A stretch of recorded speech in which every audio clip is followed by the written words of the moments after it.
Hi, curious lang po. Can you tell po how you guys utilize Kaiser plan or naguhulog lang talaga kayo hanggang matapos ang plan? I have a policy, plan K60, pero wala naman akong card. So, hi Ma'am Anonymous.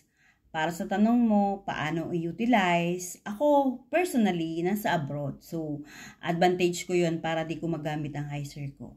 Para yung long-term care bonus, di nawawala. Ang Kaiser po, Kaiser long-term care, design talaga siya para sa golden age natin. Sa panahong di na natin kayang magtrabaho. But I have member po na ginagamit niya yung pre-annual physical exam nila tuwing umuwi sila. Kasama kasi yan sa mga benepisyo habang nagbabayad pa lang. Then may other din naman na akong member na kasi no choice sila, nagkakasakit, so ginagamit yung annual benefit limit noong mga hospital. Sabi nga, kaya nga tayo kumukuha ng Kaiser para sa mga di inaasahan. So, kung talagang yun na lang ang option, so gamitin yung EBL kung na-confine.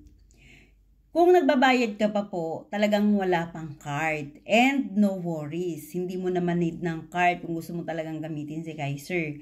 Kailangan mo lang ng policy number mo or yung account mo sa Kaiser. So, meron po tayong benefit card na downloaded po yun.